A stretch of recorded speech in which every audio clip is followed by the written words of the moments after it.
And we are on chapter 40 of Pride and Prejudice. Elizabeth, impatient to acquaint Jane with what had happened, could no longer be overcome, and at length, resolving to suppress every particular in which her sister was concerned, and preparing her to be surprised, she related to her the next morning of the chief of the scene between Mr. Darcy and herself. Miss Bennet's astonishment was soon lessened by the strong sisterly partiality which made any admiration of Elizabeth appear perfectly natural, and all surprise was shortly lost in other feelings. She was sorry that Mr. Darcy should have delivered his sentiments in a manner so little suited to recommend them, but still she was more aggrieved for the unhappiness which her sister's refusal must have given him. "His being so sure of succeeding was wrong," said she, "and certainly ought not to have been appeared, but consider how much it must increase his disappointment." "Indeed," replied Elizabeth, "I am heartily sorry for him, but he has other feelings which will probably soon drive away his regard for me. You do not blame me, however, for refusing him?" "Blame you?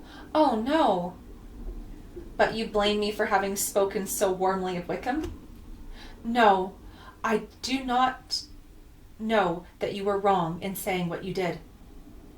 But you will know it when I have told you what happened the very next day." She then spoke of the letter, repeating the whole of its content as far as they concerned George Wickham.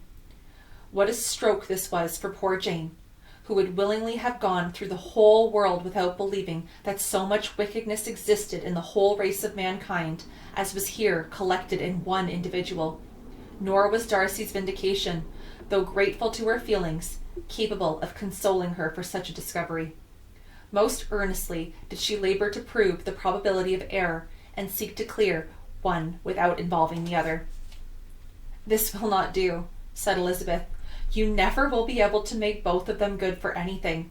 Take your choice, but you must be satisfied with only one. There is but such a quantity of merit between them, just enough to make one good sort of man, and of it late has been shifting about pretty much. For my part, I am inclined to believe it all Mr. Darcy's, but you shall do as you choose." It was some time, however, before a smile could be extorted from Jane. "I do not know when I have been more shocked," said she. "Wickham so very bad. It is almost past belief. And poor Mr. Darcy, dear Lizzie, only consider what he must have suffered. Such a disappointment, and with the knowledge of your ill opinion too, and having to relate such a thing of his sister. It is really too distressing. I am sure you must feel it." "Oh, no, my regret and compassion are all done away by seeing you so full of both. I know you will do him such ample justice that I am growing every moment more unconcerned and indifferent. Your profusion makes me saving, and if you lament over him much longer, my heart will be as light as a feather." "Poor Wickham! There is such an expression of goodness in his countenance, such an openness and gentleness in his manner." "There certainly was some great mismanagement in the education of those two young men. One has got all the goodness, and the other all the appearance of it." "I never thought Mr. Darcy so deficient in the appearance of it as you used to do." "And yet I meant only to be uncommonly clever in taking so decided a dislike to him, without any reason. It is such a spur to one's genius, such an opening for wit, to have a dislike of that kind. One must be continually abusive without saying anything just, but one cannot be always laughing at a man without now and then stumbling on something witty." "Lizzie, when you first read that letter, I am sure you could not treat the matter as you do now." "Indeed, I could not. I was uncomfortable enough. I was very uncomfortable, I may say unhappily, and with no one to speak to of what I felt, no Jane to comfort me and say that I had not been so very weak and vain and nonsensical as I knew I had. Oh, how I wanted you!" "How unfortunate that you should have used such a very strong expressions in speaking of Wickham to Mr. Darcy, for now they do appear wholly undeserved." "Certainly, but the misfortune of speaking with bitterness is a most natural consequence of the prejudices I had been encouraging. There is one point on which I want your advice. I want to be told whether I ought or ought not to make our acquaintance in general understand Mr. Wickham's character." Miss Bennet paused a little, and then replied, "Surely there can be no occasion for exposing him so dreadfully. What is your own opinion?" "That it ought not to be attempted. Mr. Darcy has not authorized me to make his communication public. On the contrary, every particular relative to his sister was meant to be kept as much as possible to myself, and if I endeavor to undeceive people as to the rest of his conduct, who will believe me? The general prejudice against Mr. Darcy is so violent that it would be the death of half the good people in Meryton to attempt to place him in an amiable light. I am not equal to it. Wickham will soon be gone, and therefore it will not signify to anybody here what he really is. Some time hence it will be all found out, and then we may laugh at their stupidity in not knowing it before. At present I will say nothing about it." "You are quite right. To have his errors made public might ruin him forever. He is now, perhaps, sorry for what he has done, and anxious to re-establish a character.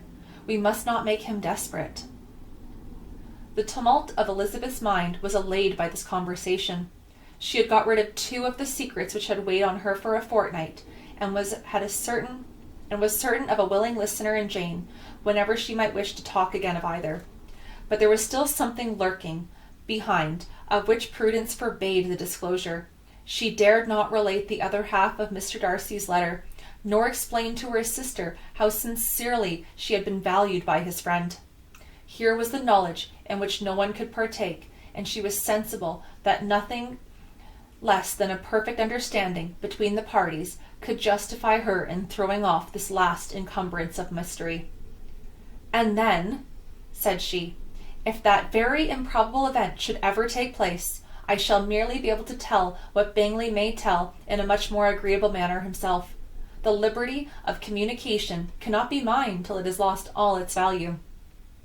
She was now, on being settled at home, at leisure to observe the real state of her sister's spirits.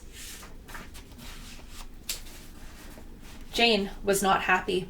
She still cherished a very tender affection for Bingley. Having never even fancied herself in love before, her regard had all the warmth of first attachment, and from her age and disposition, greater steadfastness than first attachments often boast. So fervently did she value his remembrance, and prefer him to every other man, that all her good sense, and all her attention to feelings of her friends, were requisite to check the indulgence of those regrets, which must have been injurious to her own health and their tranquillity. "Well now, Lizzie," said Mrs. Bennet one day, "what is your opinion now of this sad business of Jane's? For my part, I am determined never to speak of it again to anybody.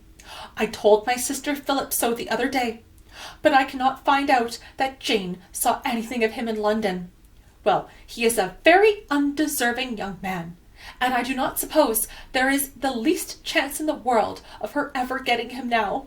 There is no talk of his coming to Netherfield again in the summer, and I have inquired of everybody too who is likely to know." "I do not believe that he will ever live at Netherfield any more." "Oh, well, it is just as he chooses. Nobody wants him to come, though I shall always say that he used my daughter extremely ill, and if I was her, I would not have put up with it. Well, my comfort is, I am sure Jane will die of a broken heart, and then he will be sorry for what he has done." But Elizabeth could not receive comfort from any such expectation. She made no answer. "Well, Lizzie," continued her mother soon afterwards, "and so the Collinses live very comfortably, do they? Well, I only hope it will last. And what sort of table do they keep? Charlotte is an excellent manager, I dare say. If she is half as sharp as her mother, she is saving enough. There is nothing extravagant in their housekeeping, I dare say."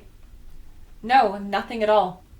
"A great deal of good management, depend upon it. Yes, yes. They will take care not to outrun their income. They will never be distressed for money. Well, much good it may do them.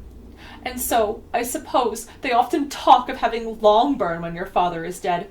They look upon it quite as their own, I dare say, whenever that happens."